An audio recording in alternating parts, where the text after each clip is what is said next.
We have 6 days left, 6 days until the SEC will decide on the Ethereum spot ETF. And yeah, the chances are very low, still 11% only. But I also think that this is mostly priced in. On the other hand, we're seeing the Bitcoin spot ETF keeps getting massive inflows, another $250 million yesterday alone. BlackRock is back with almost $100 million in inflows alone. Also Grayscale, another green day. But yeah, BlackRock is about to flip Grayscale. I talked about it a lot. There's now only $800 million that are separating the two. And yeah, this is another green day, the 1, 2, 3, the 4th consecutive green day for the Bitcoin spot ETF. We slowed a little bit down from yesterday, but nonetheless, this is great to see this direction. Also, don't forget that this year is election year in the US in November, and crypto is definitely going to be a big conversation during the election campaign and rally. So we'll see. Trump already came out and said that he's fine with crypto. He doesn't love it, but I think he understands that if he's smart now and basically signals to the crypto community, to the crypto market, that he's pro-crypto, then I think this would cause a lot of swing voters to actually support him. But nonetheless, this is also politics in the end of the day, and they're just saying things that people want to hear.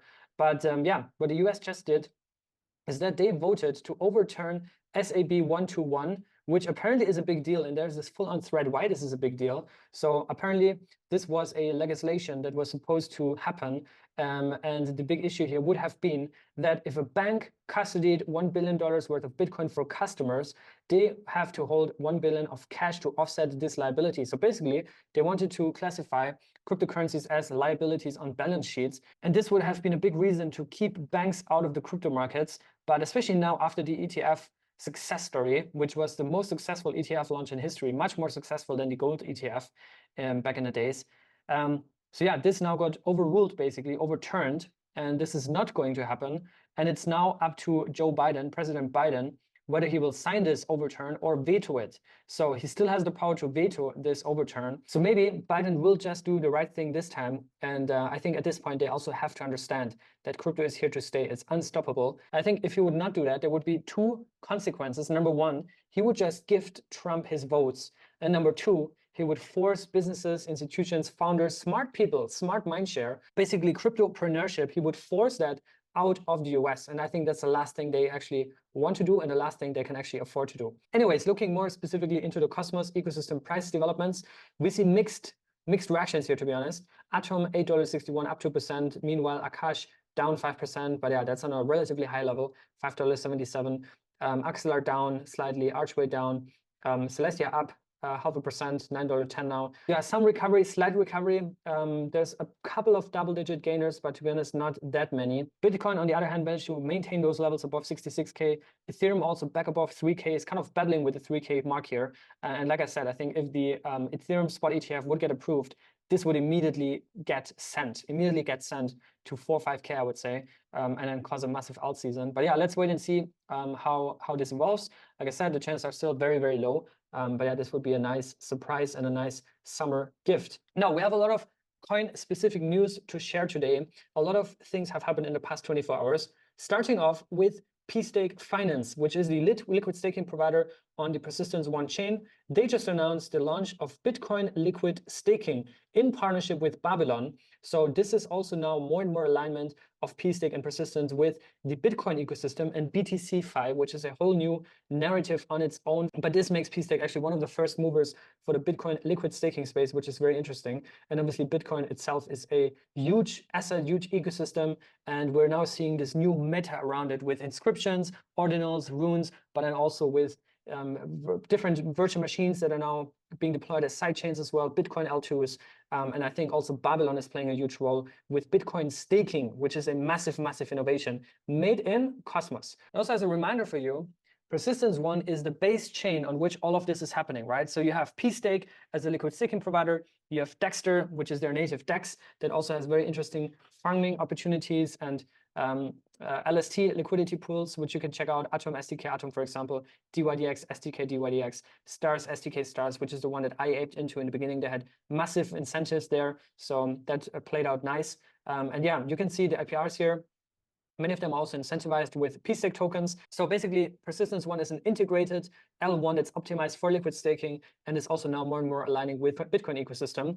XPRT itself still hovering around super low levels here, $0.25, has a staking APR of 15%. It's also been something they've been struggling with in the past, but now, yeah, they're also getting it down and down, the inflation as well, which means potentially less dilution in the market. And they also have the PStake token itself, right? And this one is doing actually extremely well, $56 million FDV and up 27% today. So PStake is their second token. They basically have a dual token mechanism. This went live already in 2022 in February. Then we also have some updates from our other media partners. Inter Protocol, they have a new campaign now, which is basically an incentive boost if you want to mint IST.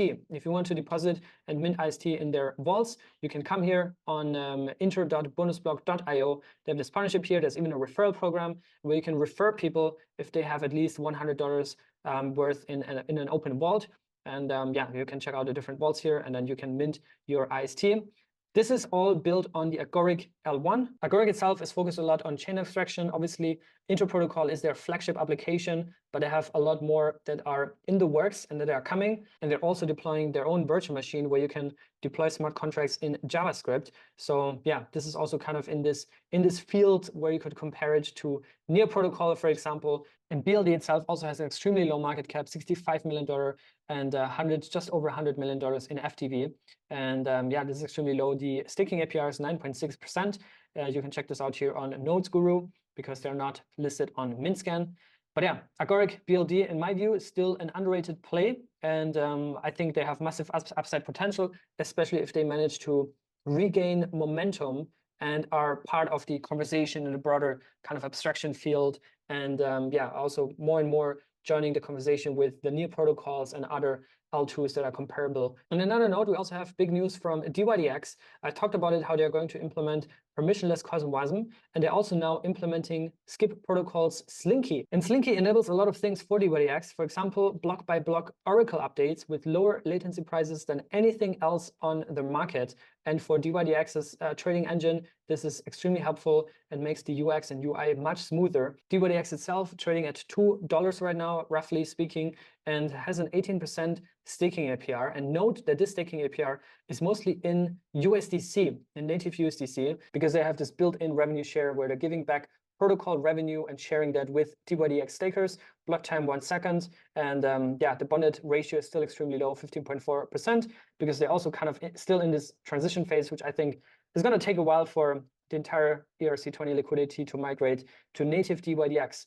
We're also obviously validating with Stakecito here on dYdX itself. You can delegate dYdX tokens to us if you have any. Much appreciated. Then we have some news from Noble. Two news actually. Number one, that they have partnered with Ondo Finance, which is an RWA project in the crypto ecosystem, in which Noble serves as a distribution hub for tokenized real-world assets in the Cosmos ecosystem and beyond. This makes Ondo and Interchain aligned, which is really cool to see. The second Noble news is that they also have developed Noble Express, which is a front end to navigate smoother between all these different chains and ecosystems, for example, from Ethereum to Osmosis with native Noble USDC. And yeah, this makes just the UX much better. So Noble, that's great to see. Noble itself still is a permissioned proof of authority chain in that sense. They don't have their own token yet. The chain is live though. It's all full on mainnet. They have their kind of dummy token right now. And we're one of the validators actually with Stakecito. But yeah, we're kind of waiting right now. We're waiting for the decision of what they will do in terms of sourcing security.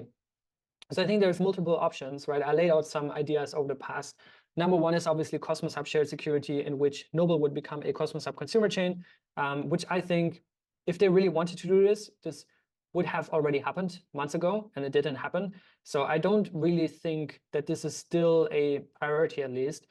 Then we have also an option in which Noble would launch their own token, actually, and yeah, source security on their own. And the third option would be also to use something like EtherStake for restaked ETH. We already know that they have also a partnership with Rollchains. Rollchains is close partners also of EtherStake. So this could also be an option. Or something else, right? I mean, they could also deploy as a rollup somewhere on Celestia or whatever. But yeah, we have to wait and see what they will publicly announce, what they will decide to go with. And speaking of roll chains, we actually have breaking news now in which roll chains partnered with the Cosmos Hub, basically with informal systems, which is great to see them kind of working together again. And this announcement means that developers can now use roll chains Spawn platform to launch ICS consumer chains and join the expanding Atom economic zone. This is a great announcement, and yeah, I really love to see that happening. Roll Chains is a company by Jack Zampolin, the founder of Strangelove. So it's great to see that after this whole 2.0 Atom 2.0 drama from 2022, that yeah, there's still synergies and there's still collaborations happening. So this is great to see. And also going back to Noble, I think in that context, there is also a scenario, which is probably a likely scenario, in which Noble could also be Atom secured and restaked ETH secured through roll chains, I guess, right? Or through kind of just plugging into EtherStake, plugging into the Cosmos Hub as a partial set secured chain.